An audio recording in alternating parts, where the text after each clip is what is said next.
Mesdames, Messieurs, chers amis, bienvenue avec toute l'équipe du théâtre pour vous présenter cette saison, cette nouvelle saison. Et on démarre avec une production, et cette production, c'est une grande pièce de Molière que vous connaissez, mais dans une nouvelle mise en scène, L'Avare. L'Avare, mise en scène de Jacques Osinski. Pourquoi tu as eu envie de monter L'Avare? Qu'est-ce qui... C'est le rapport entre famille et génération, et finalement comment l'argent, si j'ose dire, pourrit les rapports entre les gens et à l'intérieur d'une famille. Et c'est ça qui m'intéresse. Alors, on retrouve Gamblin, Jacques Gamblin, qui était venu déjà ici avec plusieurs spectacles.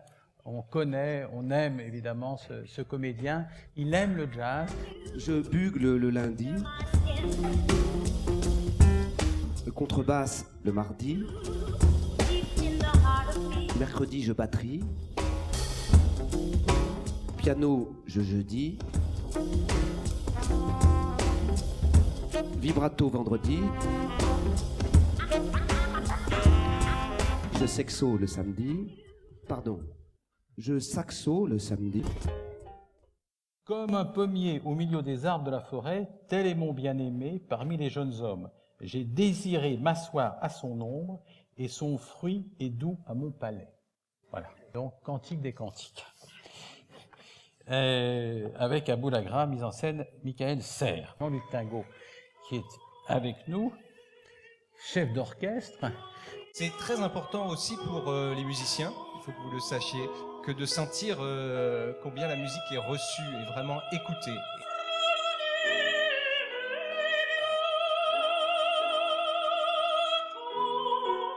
Novembre, et nous numéros avec Philippe Cobert, c'est le bac 68, et en 68, on passait le bac assez facilement. Mais c'est pas le seul sujet du spectacle. J'ai le plaisir de retrouver ce complice merveilleux, ce formidable musicien, compositeur, arrangeur, pianiste qu'est Antoine Hervé.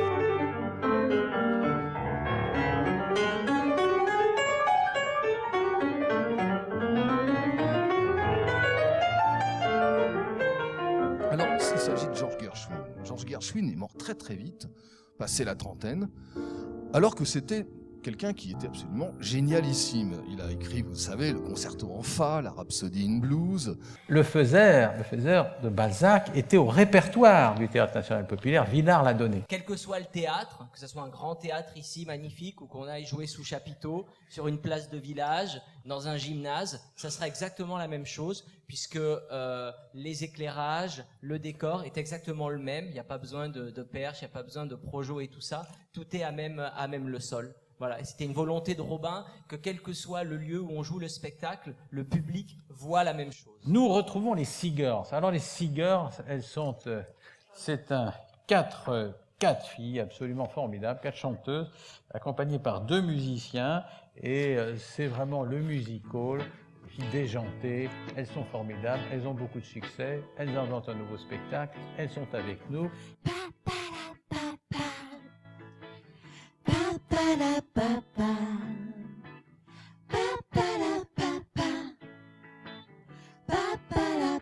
Quand on sera vieille, on sera comme nous. Mais en plus vieille, un point c'est tout. On sera les reines de la tisane avec nos 2 hanches en titane. Alors García Lorca, pour nous, Espagnols, c'est un auteur majeur, un grand poète. Moi, il a complètement bouleversé ma vie. Et vivant en France, voilà, j'ai eu envie d'explorer cette trilogie rurale que Lorca a écrite les dernières années de sa vie, qui démarre effectivement par Noces de sang. Il y en a un deuxième, et ce deuxième, c'est Voyage en Uruguay. Et c'est un texte qui a été écrit par Clément Hervé-Léger à partir d'une histoire. C'était un spectacle qui, pour le coup, a déjà été créé. C'est vraiment un spectacle de la Compagnie des Petits Chants. Et c'est un texte que j'ai écrit à partir de souvenirs d'enfance, ou plutôt de souvenirs de souvenirs. Mais c'est avec les souvenirs de souvenirs qu'on crée les mythologies familiales. Théâtre. Alors théâtre, toujours au mois de novembre, Richard II, Shakespeare, un jeune metteur en scène, un collectif, Guillaume Sévrac-Schmitt. Richard II, donc cette pièce historique de Shakespeare qui est une grande fresque, vraiment, qui raconte l'histoire d'un roi qui chute et qui est en fait destitué au profit de son cousin Henry Bolingbroke, qui va devenir Henri IV, est une pièce vraiment, que j'ai connue au Conservatoire de Paris, et qui est une pièce qui m'a véritablement bouleversé à un endroit de ma vie, qui m'a vraiment un endroit très très intime. En décembre, nous avons le D-Book, ou Entre deux mondes. C'est Benjamin Lazare qui va mettre en scène, direction musicale Jourdain. C'est une œuvre du XXe qui a été d'abord écrite en russe, ensuite traduit en yiddish, et ensuite en hébreu. Le D-Book, c'est les démons qui s'emparent des corps, et donc c'est une pièce, je dirais, importante, pas seulement pour la communauté juive, mais qui a rayonné bien au-delà de cette histoire particulière.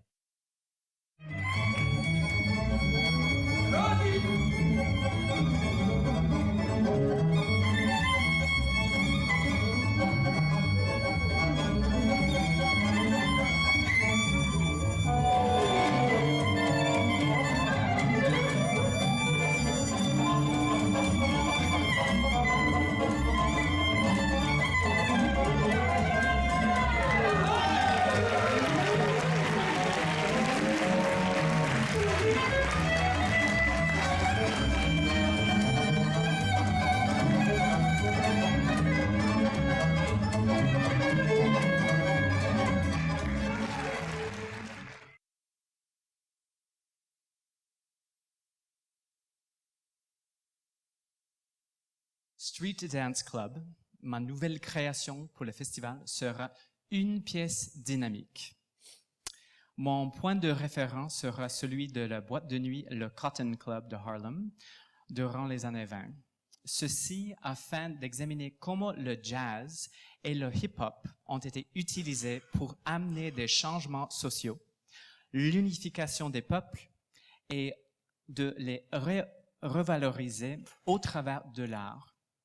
Elle explorera le désir de trouver une unité dans un monde si divisé.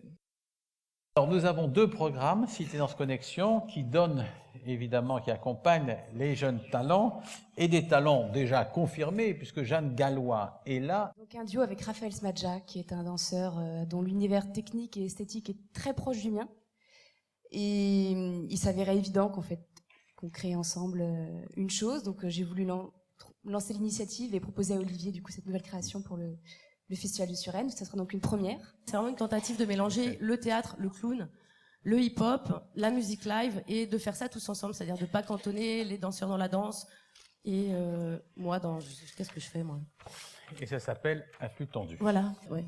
Donc, oui, selfie, oui, d'accord, ok, bon.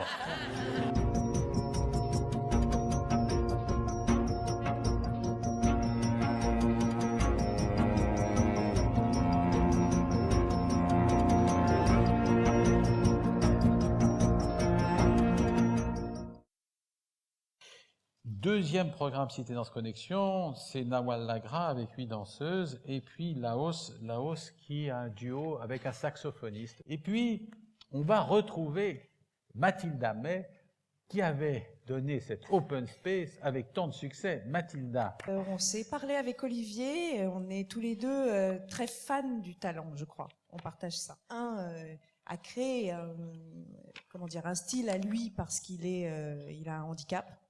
Et je trouve ça admirable. C'est Junior, que vous connaissez tous. Il y a Amala, qui est tout en longueur. Et puis, il y a un troisième personnage, qui est un musicien qui est lui aussi très particulier, puisqu'il fait tout avec la voix.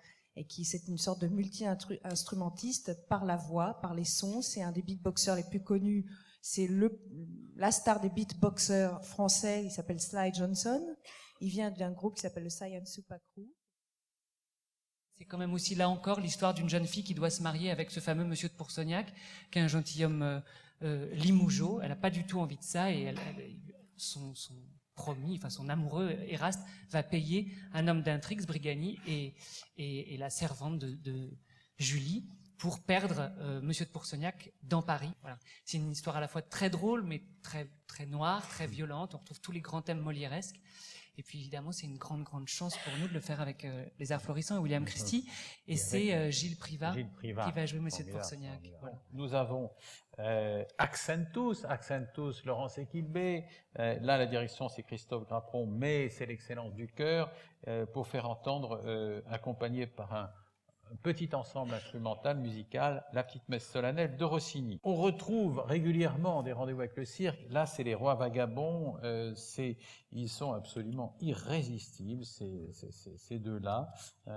C'est deux clowns. Et ils font un énorme succès partout où ils passent, et c'est mérité. Sur des musiques classiques, ces deux clowns acrobates. Si vous aimez le cirque, si vous aimez les clowns, ne ratez pas ce moment-là. J'avais un livre qui s'appelle Nouvelle Danse France quand je suis partie du Japon. Du Japon. Et j'ai souligné tous les noms de chorégraphes avec qui je voulais travailler. J'ai fait presque tout. La détermination incroyable. Bon, alors, Kaori, là, c'est une idée que tu as eue, associée avec ton père, qui est sculpteur. Nous retrouvons Simon Abkarian dans Le Dernier Jour du Jeûne, c'est un texte de Simon Abkarian, avec une distribution là extraordinaire. Ascari, David Ayala, Judith Magre, Océane Mosas, c'est des comédiens exceptionnels. Et c'est un texte écrit par Abkarian. Oui. Ex-Limen. Oui. Non, je ris quand j'entends Olivier Meyer dire ce titre, parce que quand je lui ai parlé de ce projet, il m'a dit « mais c'est le titre le plus mauvais de tout le théâtre public qu'on a jamais fait ». Donc je lui ai dit « bah oui, mais en même temps ça a un sens ». Donc j'ai rajouté pour Olivier le sous-titre « Au travail, sans travail ». Avec la tête que j'ai, plus la situation est tendue, plus je stresse. Plus je stresse, plus je m'enferme. Plus je m'enferme, plus je mute. Et plus je mute, plus je ressemble au portrait robot de tous les terroristes islamistes de la planète. Et il me manquait que la barbe, et ça, les gens la dessinaient eux-mêmes dans leur tête. Oui, elle est là. Voilà. Elsa est là. Elle sera. Bon, voilà, on ne s'est pas vu. Voilà, donc ces contractions, j'ai vu ces contractions, ça sera donné avec Yael et la Dad. Avec Yael et la Dad, voilà. Avec qui je joue et je co-signe la mise en scène aussi avec elle. Les relations amoureuses ou sexuelles au travail, si j'en ai eu, c'est ça que vous voulez savoir? Savez-vous ce que nous entendons par amoureux? Vous connaissez notre définition? Vous avez votre propre définition. L'entreprise. Là, je dois dire que là aussi, c'est une grande, grande production pour servir une immense œuvre, un chef-d'œuvre. J'avais vraiment envie de faire entendre cette musique admirable et à ce moment particulier, évidemment, du vendredi saint. Donc la Passion selon Saint Jean, avec deux ensembles, Aïdès et les surprises. C'est absolument irrésistible. Sur le sacre du printemps, que certains, au moment de la création, ont qualifié de massacre, eh bien, elle a appelé son spectacle massacre pour dénoncer l'élevage,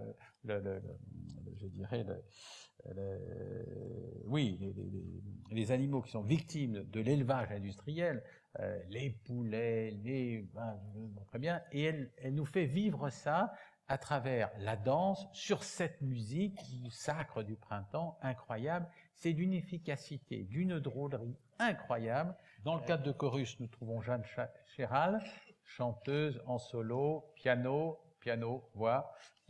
C'est simple, elle a un grand talent, Jeanne. Et nous retrouvons le théâtre. Et le théâtre avec Qui a peur de Virginia Woolf, pièce de Edouard Albee, mise en scène par Françon. Grand metteur en scène, François, qui travaille avec la Comédie Française, et avec deux grands acteurs pour servir les deux rôles-titres, Dominique Valadier et Vladimir Yordanov. Courteline. Alors Courteline, il est encore question de couple dans Courteline. Et c'est Nathalie Grovin qui a décidé de nous faire entendre quelques courtes pièces de Courteline, Nathalie Grovin. Dans les bras de Courteline, en fait, j'ai intitulé toutes ces pièces comme ça, parce qu'en fait, dans le couple, on commence dans les bras et on termine Devant l'avocat, non. Dans le placard. Non, pas forcément. Oui, effectivement, je suis assez fascinée par la tragicomédie ou la comédie tragique qui est à peu près la vie, non? Ça ressemble un petit peu à ça. Et le couple aussi.